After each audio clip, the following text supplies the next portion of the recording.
Hallelujah, purihin ng Panginoon. Hallelujah.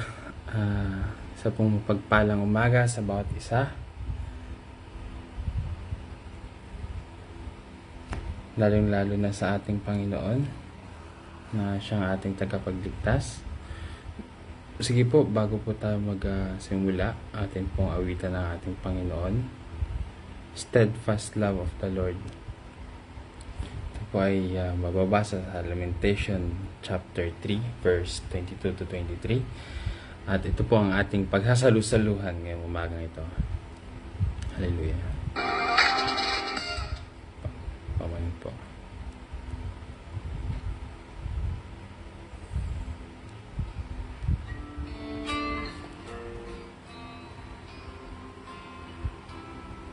Yes.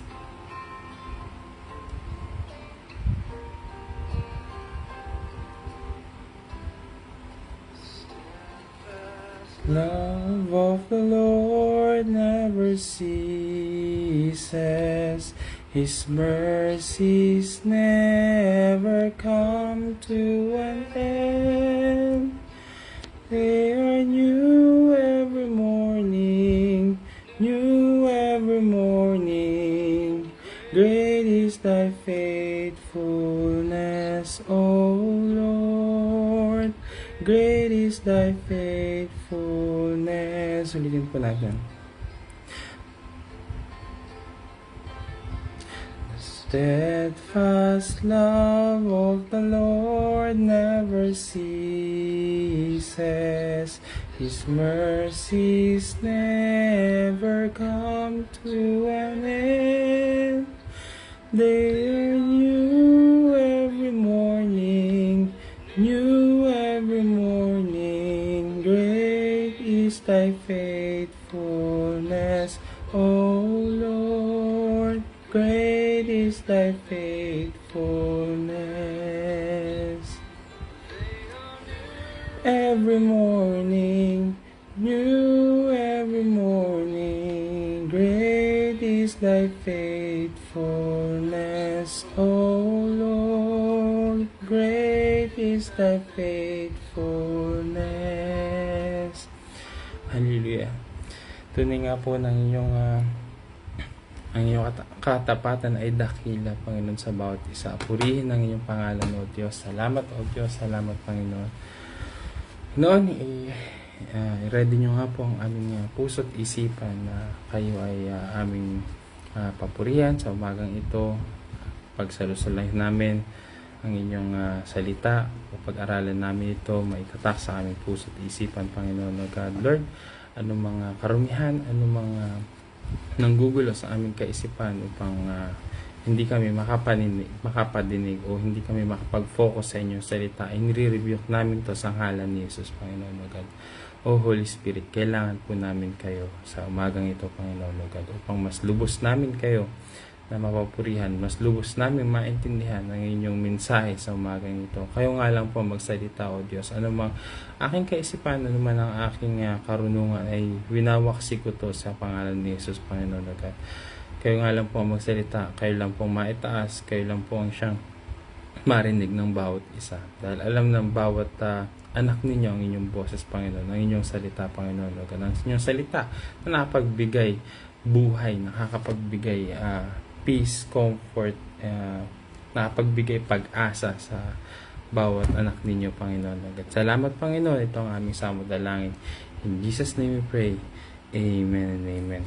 So yun nga po ang sabi natin kanina na yung inawit po natin, no, makikita po yun sa Lamentation chapter 3 verse 22 to 23. By the way po, ako ang assistant pastor po dito sa UAE or United Arab Emirates, Dubai, na pinangungunahan po ni Pastora Jeline. Hallelujah. Sino Panginoon? Sige po. Or Lamentation or Panaghoy. Chapter 3, verse 22 to 23. Amen. Ang pag-ibig at awa ng Panginoon ay walang katapusan. Yan ang dahilan kung bakit hindi tayo nalubusang nalipol. 23. Araw-araw ay pinapakita niya ang kanyang habag, dakila ang katapatan ng Panginoon. Sige po, tuloy natin hanggang 25. Kaya sinasabi ko sa aking sarili, ang Panginoon ang lahat para sa akin. Kaya sa Kanya ako nagtitiwala. Mabuti ang Panginoon sa mga nagtitiwala at umaasa sa Kanya. Ganun din po sa 26. Mabuti ang matiyagang maghintay sa pagliligtas ng Panginoon. Mabuti para sa tao sa kahit bata pa ay matuto ng sumunod. Amen po rin ng Panginoon. So, doon po tayo sa 22. 18 to 22. Balik po tayo from 18. Panaghoy or Lamentation chapter 3. Nabasa na po natin yung 22 hanggang 25. Basahin naman po natin yung 18 to 22. Nawala na ang karangalan ko at ang lahat ng pag-asa sa Panginoon. So, may mga panahon, mga kapatid, na siguro nung mga hindi pa tayo nakakilala o kahit siguro ngayong nakakilala tayo sa Panginoon na kapag tayo ay gipit na, tayo ay nasa corner na ba or hopeless na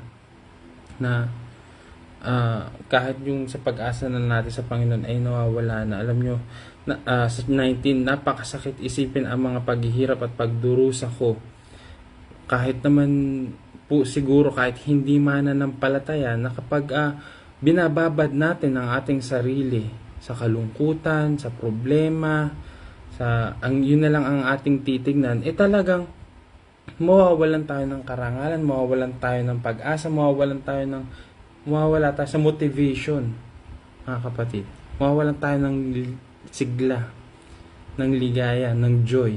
Sino lang po ba ang gumagawa nun? Kundi ang kaaway. Kaya tuwang-tuwa ang kaaway kapag minimeditate natin yung mga bagay na nakakagalit sa atin, minimeditate natin yung mga bagay na nakakalungkot. Amen. Blessed morning din po sa inyo po. Kaya sabi nga, napakasakit isipin ng mga paghihirap at pagdurusa ko.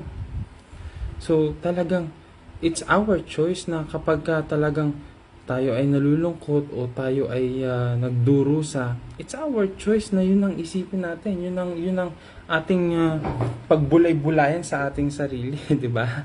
So, at kung palagi ko tong isipin, manghihina tayo. Nakakawalang gana kumain. Totoo po yan. Tsaka nagre-reflect yan sa health natin. So kung anong siyang isipin natin, nagiging bunga ng ating emotion, at siya itong nagre-reflect sa ating katawan. Hindi tayo makakain or hindi tayo makatulog dahil isip tayo ng pagdurusa na yun. Kung paano natin susolusyonan yung problema na yun. Alam nyo, hindi, sige, it's the next situation po. Kaya dapat lang natin na ipagkatiwala sa Panginoon yung mga ganung bagay. At kung palagi ko itong iisipin, manghihina ako. Ano dapat ang ating iisipin? Pero nanunubalik ang pag-asa ko kapag naaalala ko na. Ito na. Mga kapatid, yung binasa natin kanina. Pag tayo ay nasa sitwasyon na tayo ay tingin natin lugi, tayo ay tingin natin ay malungkot, wala nang pag-asa, corner na, alam mo yung parang isang hakbang na lang mahuhulog na tayo sa bangin. Sabihin na natin tayo ang dahilan, iba yung dahilan, pero may yugto sa ating buhay, mga kapatid, na isang hakbang na lang sa pag-aaral, o sabihin natin, worst comes worst, sa mga kapatiran na konting na lang titisod na tayo. Pero kapag ganun, ano ang nire-require sa atin ng salita ng Panginoon? Pero nanunumbalik ang pag-asa pag naalala ko, yun na yung binasa natin. Ang pag-ibig at awa ng Panginoon ay walang katapusan. Yan ang dahilan kung bakit hindi tayo lubusang nalipol. Para naman po tayong baliw nun. Kasi syempre, nasa nasa zone tayo ng kalungkutan, nasa zone ng kaguluhan, tapos ikaw bigla kang magbabago ng kaisipan. Yun ang gusto ng Panginoon. Mga kapatid, hindi gusto ng Panginoon na tayo ay malumbay, tayo ay malungkot, magalit, mga kapatid. Ang gusto ng Panginoon, tayo ay may pag-asa. Tayo ay may kaligayahan sa Kanya, mga kapatid. Tayo ay may peace. May kapayapaan. Yun ang gusto ng Panginoon sa atin. Bakit natin pipiliin bakit tayo tatambay kumbaga sa sitwasyon na nakaka-drain ng lakas, wala namang magiging magandang resulta. Diba? Doon na tayo sa kung saan mapiplease natin ang Panginoon, unang-una. Pangalawa, magkakaroon ng kaligayahan, kasiyahan ng ating puso. Amen po ba? At syempre, ang importante, yung ma-please natin ang Panginoon through our life, sa atin lang din mismo. Amen po. So, pero nanunumbalik ang pag-asa ko kapag naalala ko na ang pag-ibig at awa ng Panginoon ay walang katapusan. Mga kapatid, dinideclare na dito, alam nyo, nung inaral ko ito ng konti, ito yung mga panahon na ang Jerusalem ay nasa wala ng pag-asa, yung down na. Pero si Jeremiah, i-declare niya pa, dineclare pa rin ng Panginoon ang kabutihan yung ginawa niya sa kanyang buhay, mga kapatid. At ano ang binigay ng Panginoon? Pag-asa. Binigyan siya ng motivation, nagkaroon siya ng lakas ng loob ulit. Nag-build up ulit siya, mga kapatid. Ganun din po tayo, mga kapatid. Pag tayo ay alam niyo, mga kapatid, dalangin ko na wag na nating hintayin pa na tayo ay nasa bingit pa ng problema. Kumbaga, konti na lang ay bibigyan na tayo. Wag naman po sana. Ang first solution, ang first nating option lagi sa ating mga sitwasyon, masaya man, malungkot man, o sa anuman, mga kapatid, ilapit natin sa Panginoon agad-agad. Para kung masaya, kasama mo ang Panginoon sa kasiyahan. Amen? Kung malungkot man, andyan ang Panginoon para tayo paligayahin. Tayo bigyan ng pag-asa. May kagalitan man, andyan yung Panginoon para bigyan tayo agad ng kahinahunan. Amen po. Alam nyo, nakakapagod maging galit. Nakakapagod maging malungkot. Amen po. Kaya wag na nating piliin pa 'yon, at hindi rin natutuwa ang ating Panginoon kapag tayo ay nandun sa ganung state na malungkot at walang pag-asa. Kaya nga andyan lang ang Panginoon lagi, handa siyang tumulong sa atin. I-declare lang natin ang kanyang kadakilaan, i-declare lang natin, isambit lang natin. Alam nyo, may mga pagkakataon talaga na parang sukong-suko ka na. Parang ayoko na. Tapos masasambit natin yung Panginoon. Tapos parang mamaya-maya lang, bakit ako nahihirapan?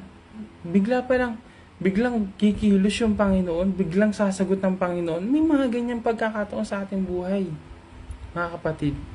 Pero dalangin ko nga, mga kapatid, huwag na nating hayaan na dumating pa sa panahon na hindi na talaga natin kaya, sukong-suko na tayo, hirap na tayo. Una pa lang, ilapit na natin sa Panginoon. Pero mga kapatid, kung nandito kayo sa state na parang araw-araw na lang ganito, may pagsunod naman, sige, na kada linggo ay meron tayong Sabbath day lagi. Parang paulit-ulit na lang. May prayer meeting, may Bible study, may ganito. At parang paikot-ikot na lang. Alam nyo, minsan may ganyang sermon ng Pastor Paul noon. Tapos ang bandang dulo ay nalalangin ng lahat. Oo, parang ganun nga naman. Pero okay na ako dun. Parang sabi ko ganun, kontento na ako dun. Nasa likod ang Pastor Paul sa akin, sabi niya sa prayer, Panginoon, dagdagan yung problema ni Nathan para makita at masilayan niya ang inyong kadakilaan. Nagising ka agad ako, natatauhan ako. Oo nga, no? Kailangan natin na lagi nating katagpuin ang presensya ng Panginoon. Pero syempre, wag naman po sana na sa ganung sitwasyon. Pero kung tayo ay longing to see, to feel, to know His presence, to have His presence, siguro nga, Lord, have this problem to me, give me. Handa ako. Kung ako si Job, subukin niyo ako, pasubok niyo ako, kaya ko. Parang ganun ba? Para lang maranasan ko, maramdaman ko ang presensya ninyo. Amen po ba? Kahit may pagsubok, handa tayo, basta lang maranasan natin, makuha natin, ma-please natin ang Panginoon. Amen po. Puri ng Panginoon. Salamat sa kanyang salita. Dalangin ko, mga kapatid, na ang aral na ito, na kahit tayo ay nasa ang kondisyon, mapalad ang bawat isa na nasa kondisyon na kontento na, sige po. Pero mas mapalad, mga kapatid, yung mga pinapalo, yung mga ganun. Kasi alam nyo, yun yung tinuturing talaga na anak ng Panginoon na nakakaranas ng mga pagsubok. Hindi ko naman po ibig sabihin na dapat makaranas tayo, pero para tayo ay masubok sa ating pananampalataya. Hindi naman natin nahanapin yung gulo, po. Pero darating at darating naman yan. Dahil pag tayo ay nasa side ng Panginoon, nanggugulo ang kaaway. Purihin po. At pagka ganun, ibig sabihin nasa Panginoon tayo. Hinahatak tayo ng kaaway. So, doble ang pagkilos ng kaaway. Ganun din, doble rin ang pagkilos natin sa Panginoon. At yun lamang po, mga kapatid, purihin ng Panginoon. Salamat sa kanyang salita. Dalangin ko na na-bless po at napagpala ng Panginoon ng bawat isa. Tayo po manalangin. Hallelujah, Lord Jesus. Purihin kayo, Diyos. Tulad nga po ng pinagsalusaluhan naming aral sa umagang ito. Dalangin ko na sa anumang kondisyon, sitwasyon o anumang sulok ng aming buhay, Panginoon, ay maranasan namin ang inyong presensya. Makasama namin kayo sa aming saya, sa aming pagkalungkot o sa aming mga problema, Panginoon o God, sapagkat sa presensya ninyo ay laging may saya, laging may pag-asa, may kapayapaan. Yun ang aming hiling, na kapag kami nasa kung ano man, Panginoon o God, hindi kami madaya sa kung ano mang kaligayahan na kayang ibigay ng mundong ito. Hindi kami madaya sa kalungkutan, galit na kayang ibigay ng mundong ito upang kami matisod o kami ay makuha ng kaaway. Dalangin po namin, O Diyos, na kahit sa anumang kondisyon, anumang pagsubok, kahit ano pa mang problema, kaligayahan, ay kasama namin kayo, mapapurihan namin kayo, mabigyan namin kayo ng kaluwalhatian, Panginoon agad. Makita, Panginoon agad, ng ibang tao sa buhay namin, na sa kahit anumang sitwasyon, sa kahit anumang bagyo na dumaan, kahit sino pa man ang trying to move our faith, Panginoon agad, we will stand firm, Panginoon agad, as your faithfulness ay nag-stand din sa amin, Panginoon agad. Yung katapatan ay tapat, Panginoon agad. Ang iyong pagmamahal ay nahandyan.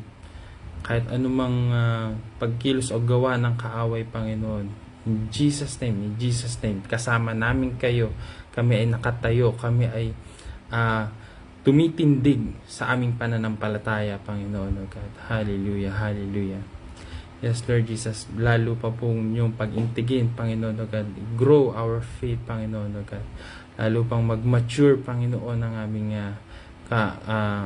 kaalaman namin sa inyo, Panginoon o God. Ganun din ang pagmamahal ninyo ay mag-overflow sa bawat isa, O Diyos, at makitaan kami ng pagmamahal ninyo at masalinan din namin ang bawat makaka-encounter naming tao, O Diyos. Hallelujah. Salamat, O Diyos. Salamat, O Diyos, sa inyong walang hanggang awa.